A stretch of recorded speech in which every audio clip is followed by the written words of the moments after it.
Ano kasi, nag-meeting naman ako doon kasi, ang nangyari lang kasi, parang nagkaroon ng problema sa character na gagampanan ko.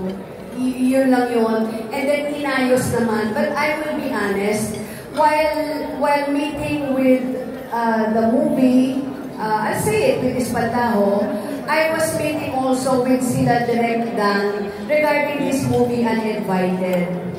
But you know, the last thing kasi that I heard while they were preparing for the movie, because of course excited din ako to be with Judy Ann. You get me? I love Judy Ann. It's just, habang inaayos yun, and I will be honest, nalaman ko na lamang po na sinabmit yung script sa first 5 para sa MMFF. But unfortunately, parang hindi napasok. Hindi napasok sa first 5.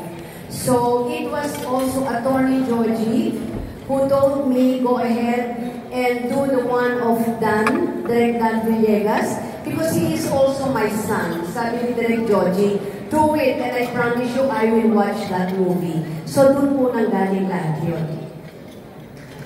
Thank you. Marami po, titignan niyo po yung mga interviews ko nung araw. May mga interviews po ako na sinabi, V, kung magdidirect ka, ano yung gusto mong gawin? Matagal ko na po sinasabi to na gusto kong gumawa ng isang pelikula na nangyari lamang ng 24 hours. Na mag-uumpisa siya maganda, matatapos siya kung dilapidated na siya. Yun ang gusto ko. Hindi ko alam yung gitna. Paano mangyayari yun? Hindi. Paano mangyayari? Sila Direk at si Direk, hindi mo naman sinabi yun. Hindi. 48 hours, 48 hours, 48. Basta sila Direk ang naglagay ng istorya sa gitna hanggang nabuo yung Uninvited. Pinuho nila yung story para doon sa dream ko na nag-umpisa siya ng maganda, gano'n, yun. Me and my big mouth. Yun lang yun. Bigla nag-edit ka, no? Bigla reverse. True. Kasi at this point in time of my career, ang hirap na akong humanap ng isang role na babagay sa edad ko at yung role that will challenge me. Kasi sa more than 62 years in the industry, parang ang pakiramdam ko, ang dami ko na rin nagawang iba't ibang klaseng character. E yung iba pa ulit-ulit na. So itong status ko ngayon, parang sabi ko, I don't want to do a movie para sabihin nila na meron lang akong ginawang pelikula. Kung meron mo na akong gagawing pelikula, I will make sure at this point in time of my career and my age, I will make sure that I will do a movie that I think can still challenge me. And itong Uninvited at yung role ko, palagay ko kahit paano na-challenge ako. Kaya nandito yung movie namin, Uninvited. I got Best Actress last year sa MMFF. Miski when we were meeting about this movie, ang gusto ko lang, makagawa kami ng isang magandang movie na kaya namin ipagpalaki lahat. Yun ang nasa isip namin. Thank you. Dream movie ko to eh. It's more of yung inspiration. Kasi nung last meeting kami, bago ma-approve na we will be doing this movie, na-inspire na ako kagad eh. Yun ang isang malaking plus factor sa artista eh. It's really nice to work when you are inspired. Kasi parang you're looking forward into something na, oh my God, this is something nice, maganda to, mag-challenge ako dito. Parang doon nagagaling ang inspirasyon ko. And ang maganda lang dito, siguro if I may, please allow me, malaking karangalan po ang makasama ang team na ito. Nagmumula na doon sa amin, kaysa sa director ng aming set design kay Mick, Tatad, Mick, hi! Na napakagaling po ang pagsaset-up namin, lahat well-prepared, even our costumes. So, and I guess the presentation they did to me, nung nilatag po nila itong istorya dito sa akin, nung makita ko po yung photography, kay Pao, sa totoo lang yan, Pao, palakpakan naman natin si Pao. Grabe, na-amuse ako talaga. Kwento ko lang po sa inyo kasi iba yung dito ang kulay, iba ang kulay dito. Ito na. Na-impress po ako talaga at nangyari yun. Pao, maraming salamat. And nung inayos na po yung script ni Sir Dodo Layout, Sir, nung meeting natin, remember?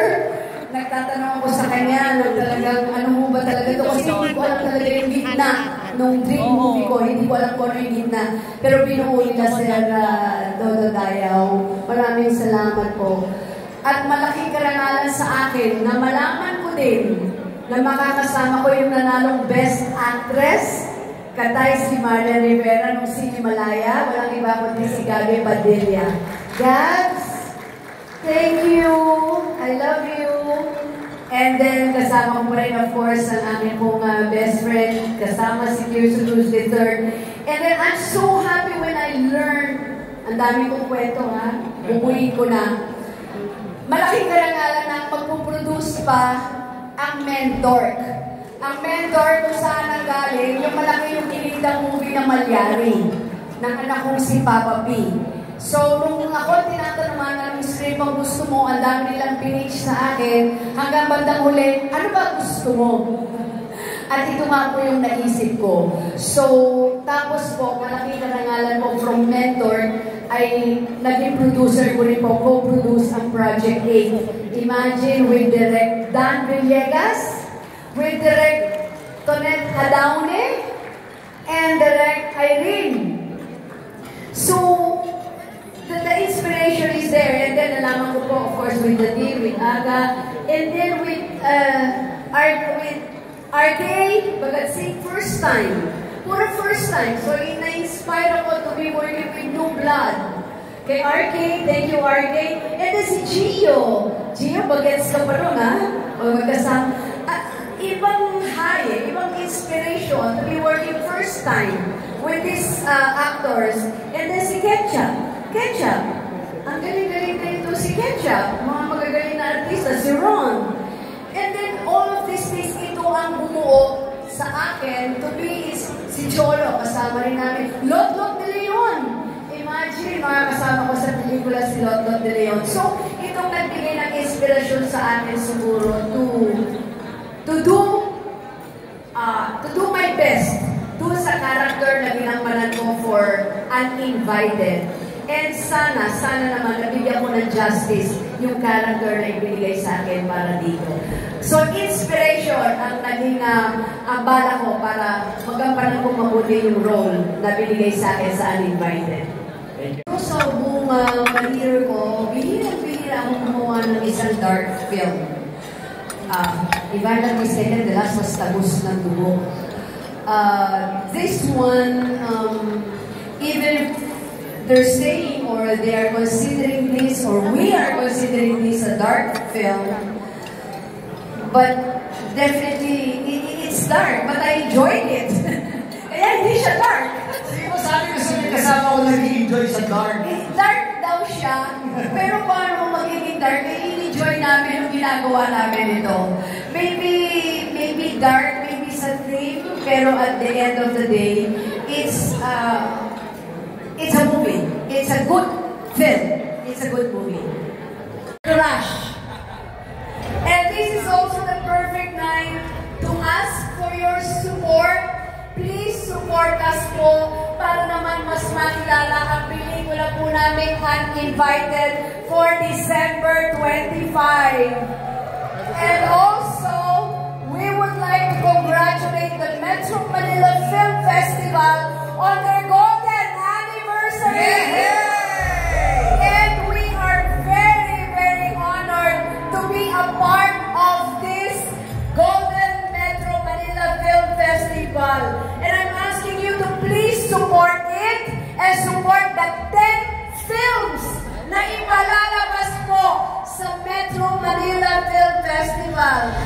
So to all of you, please tulungan niyo po kami na makilala po ang pelikulang Uninvited because we're movie. Again, to our family, maraming salamat po sa inyong lahat. May God bless us all and good luck